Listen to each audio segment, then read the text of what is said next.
Hello, welcome back to our YouTube channel. ഇന്ന് നമ്മളൊരു fish fry റെസിപ്പിയുമായിട്ടാണ് വന്നിരിക്കുന്നത്. വീഡിയോയിലേക്ക് കിടക്കുന്നതിന് മുമ്പായിട്ട് ആരെങ്കിലും നമ്മുടെ ചാനൽ പുതിയതായി കാണുന്നുണ്ടെങ്കിൽ ദയവായി സബ്സ്ക്രൈബ് ചെയ്ത് സപ്പോർട്ട് ചെയ്യണേ.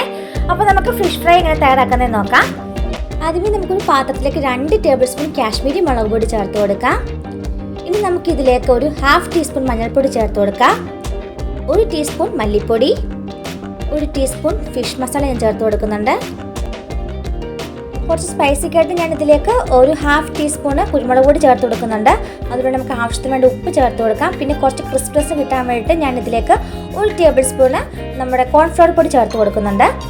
അതുപോലെ 1 ടീസ്പൂണ് ഇഞ്ചി വെളുത്തുള്ളി പേസ്റ്റ് ചേർത്ത് കൊടുക്കുന്നുണ്ട്. ഇനി ഇതിലേക്ക് ആവശ്യത്തിന് വേണ്ട എണ്ണ ഒഴിച്ച് ഈ മസാല നമുക്ക് നന്നായിട്ടൊന്ന് മിക്സ് ചെയ്തെടുക്കാം. ഇപ്പോൾ മസാലയെല്ലാം നന്നായിട്ട് മിക്സ് ചെയ്തെടുത്തിട്ടുണ്ട്. ഇനി നമുക്ക് മീനിലേക്ക് ഈ മസാലയെല്ലാം നന്നായിട്ടൊന്ന് തേച്ച് പിടിപ്പിക്കാം. അയല മീനാണ് കേട്ടോ നമ്മളിപ്പോൾ എടുത്തിരിക്കുന്നത്.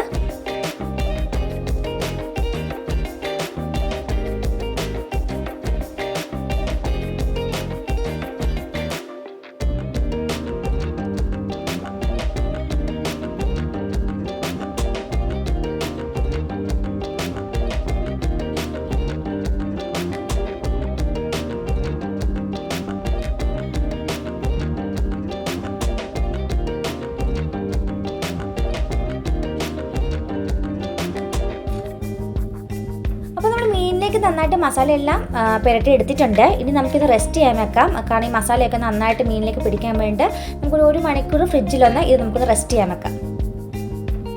അപ്പോൾ നമ്മുടെ മീൻ ഇപ്പോൾ 1 മണിക്കൂർ ഫ്രിഡ്ജിൽ വെച്ച് റെസ്റ്റ് ചെയ്ത് എടുത്തിട്ടുണ്ട്. ഇനി നമുക്ക് ഫ്രൈ ചെയ്യാം. അതിനായിട്ട് നമുക്ക് ചീനച്ചട്ടിയിലേക്ക് വെളിച്ചെണ്ണ ഒഴിച്ചു കൊടുക്കാം. എണ്ണ നന്നായിട്ടൊന്ന് ചൂടായി വരുന്ന സമയം നമുക്ക് കുറച്ച് കറിവേപ്പില ഇട്ട് ഇതുപോലെ കൊടുക്കാം. ഇനി നമുക്കിതിലേക്ക് നമ്മൾ നേരത്തെ പുരട്ടി വെച്ചിരിക്കുന്ന ഫിഷ് ഓരോന്നായിട്ട് ഇട്ട് കൊടുത്ത് നന്നായിട്ട് ഡീപ്പായിട്ട് ഫ്രൈ ചെയ്തെടുക്കാം.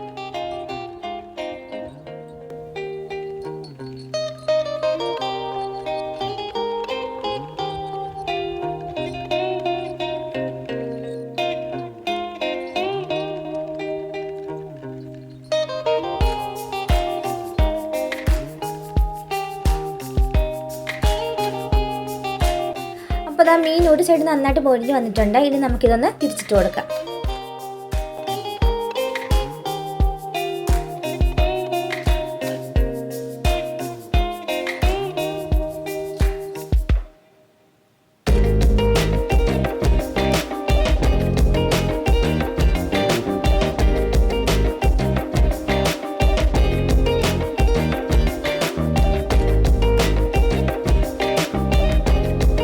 അപ്പോൾ മീൻ നന്നായിട്ട് ഫ്രൈ ആയി വന്നിട്ടുണ്ട്. 2 സൈഡ് നന്നായിട്ട് മൊരിഞ്ഞ് വന്നിട്ടുണ്ട്. ഇനി നമുക്കിതൊരു പാത്രത്തിലേക്ക് മാറ്റാം.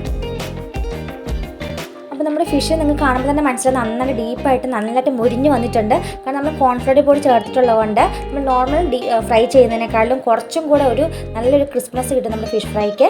അപ്പോൾ അതുകൊണ്ടാണ് നമ്മൾ കോൺഫ്ലവർ പൊടി ഈ മസാല പെട്ടെന്ന് കൂടുതൽ കോൺഫ്ലവർ പൊടിയും കൂടെ ചേർത്തത് കേട്ടോ. അപ്പോൾ നമുക്കിനി ബാക്കിയുള്ള ഫിഷും കൂടെ ഒന്ന് ഫ്രൈ ചെയ്തെടുക്കാം.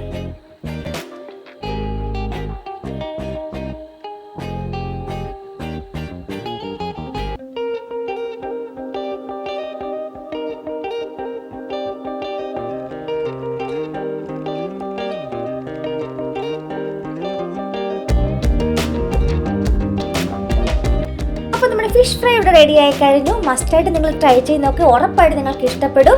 അപ്പോൾ ഇന്നത്തെ എൻ്റെ ഈ വീഡിയോ നിങ്ങൾക്ക് ഇഷ്ടപ്പെട്ടിട്ടുണ്ടെങ്കിൽ ദയവായി ലൈക്ക് ചെയ്യുക, നിങ്ങളുടെ വലിയ അഭിപ്രായങ്ങൾ അറിയിക്കുക. മറ്റൊരു വീഡിയോയുമായിട്ട് നമുക്ക് വീണ്ടും കാണാം. അതുവരെ എല്ലാവർക്കും ബൈ ബൈ.